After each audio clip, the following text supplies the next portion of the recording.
I'm Keith Taylor. Nice to meet you.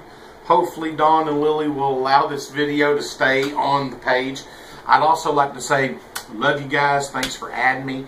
I've had airsoft videos. I've had airsoft groups on Facebook, and the community was great, and then it got polluted with these younger kids, and it just got horrible. Hats off to you. Wonderful job at running such a great forum, and I've met some great friends.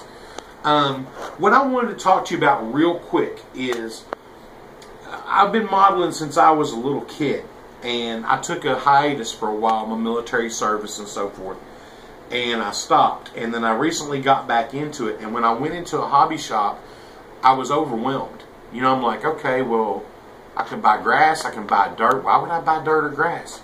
Just make it myself. So I went to Walmart and I got some stuff that was called reindeer moss, and I used that for a lot of the ivy, like you see on this for Linden Park Gate. And I get Spanish moss, and I take the scissors and cut it up over a bowl to make ground cover. I use typical everyday dirt,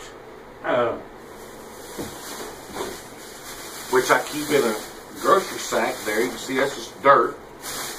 And then another thing, I'm going to run the vacuum in here now. Another thing, of course, right down here on this model is the regular everyday dirt. And what I do is I mix that with Elmer's white glue in a bowl, and I just spread it with a putty knife. Let it dry, and everything stays there. And after a couple minutes, you can put tire tracks in. I also use that to do undercarriages. Give you some kind of an idea, you know, road worn stuff. And these models were before I got seriously back into it. This one was a scratch build because it had a sloped back, and I just cut it by hand. And it wasn't meant to be a police vehicle. But this one came with two options. You could either use a light bar or no light bar. So I moved the light bar over to here, and I made my own little lights down here on the dash. Voila. Kit bashing all within 2 kits, and it was all done. A lot of times, like on my, I don't know if you guys saw my tank wreck, I use modeling clay for a basis for a lot of my models, and then I either sculpt in the rock or I use real rock. Rust. You can use steel wool, soak that in a coffee cup for a couple of weeks, pull it apart, fray it out, and after a while that'll be fine. Walmart, $2.77 MDF base. Another thing I use a lot of is sea salt. And what I do is I will take this and I will spray the model in a rust color primer, and then hit it with some hairspray. Okay, and that hairspray then holds this stuff down. Then I spray my top color, then I take a toothbrush, rake it off, boom, rust spots, and wear through. Okay, another thing you can use is regular Morton's table salt. You can mix this in with your paints. Now, a lot of you guys use Vallejo or Tamiya or airbrushing paints. I simply go to Walmart and get the Apple Barrel 50-cent matte acrylic paint. It's a quick drying, it's easy cleanup, water soluble, it's easy on my brushes. And I'll mix in some salt, and I'll mix that into that rust colored paint and paint that where I want it. And it gives a good texture. For, you know, Angie Carter, shout out to Angie real quick. I've only got a few minutes, guys, so we'll try to fly through this, so if I leave something out, forgive me. Angie's one of the best sellers I've ever seen, and she's turned into a really good friend, and I love her to death. But I bought some Mini Arts diorama walls from her, and when you put the 2 pieces of vac formed styrene together, they leave a huge gap. Now you can keep the exposed brick of that edge by using putty, but then again you're still going to have to apply something to give it that look of old dried broken mortar. So I go to Lowe's and I get some ready mixed concrete patch, and I smear that on with these craft sticks, also from Walmart. And then once that's dried to a cakey, then I take it off where I don't need it and leaving it in the seams. And then once it's dry, I paint it up, and now you've got exposed brick with old mortar.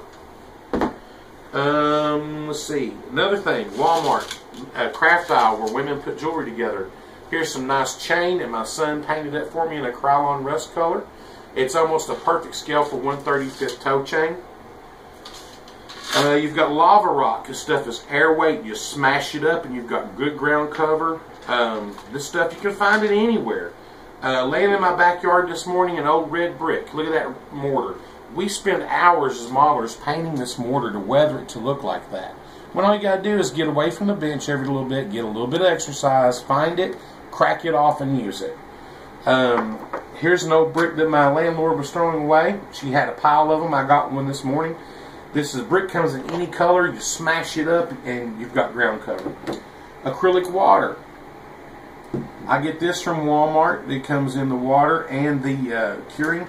It's $6.95 a box. Now, if you're doing a ship or a big item, you can use silicone caulk. It takes a long time to dry, but once it's like white, you smack it with the back of a spoon. You get your waves. After it dries in about a week, it works out fine. Tamiya. I use a lot of Tamiya's Weathering Master. This is a lot of rust, silvers for bare metals. This is an $11 compact. You can also, don't laugh, go to Walmart and get women's eyeshadows in all these different earth tones. And you can get them in this type, NYC, which has the silver, the gunmetal, and a snowy, dirty snow color. These things work great, guys. Don't worry about people laughing at you. Household packaging that has a window. You take this sucker, you cut it up, and what you end up with is glass. You can use whole sheets and break them up, and I don't know if you can see that crack, make these cracks, or you can just cut it into shards and have busted glass. Here in Kentucky, we have coal mines and shale where they blast the road out. This stuff is like a couple thousand years old. It's called either a soapstone or a shale. See how it just breaks easily in my fingers? Even that big, huge piece, look at that. Okay, this stuff is almost dust-free because it's over 1,000 years old, like I said. And you can paint it and you still have that stucco texture. You can do it for ground cover, road blown up, you name it. Walmart paint, we talked about that, didn't we, Chad? Yes. Okay. You know, just about anything, guys, that you can possibly think of, you can get for free. I mean, just take a break from the modeling bench and walk around. I bought this table. I got so lucky. It's counter height because I'm disabled. I can't sit for long periods and I can't stand for long periods. So it's perfect height for me to stand at and sit at. And it's a marble top, and I got it for $100, scratch and dent. All I had to do was tighten up the legs. This thing is like 4.5 feet by 4.5 feet. It's slick, heavy stone, which means all I got to do is put a little water on it, which it won't hurt it. I can work the modeling clay without sticking to my hands or the table. I can roll it out with a dough roller. I can even lay down plaster of Paris in a puddle and take sticks and compress it and make walls and come back next day with the spatula and pull it up and just spray some Windex and there it is. So there's all kinds of things you can do, and all this stuff is free. Don't waste your money on a lot of stuff. Just part of the fun of modeling. It's like this model here. That's the street is made of this air dry clay, and I just took a wood burning metal stencil and made the designs on it and cut it out into brick, and there you have it. So that being said, hey, thanks for having me here at the site, man. I really appreciate it. I'm looking forward to doing some buying. Shout out to Michael Stoops. He sold me my Huey today. I got that this morning. Great model kit. Thank you, Angie Carter. Thank you, Dawn and Lily, and Mike Murdoch and Lee. All you guys, thanks a lot. God bless you, and have fun modeling.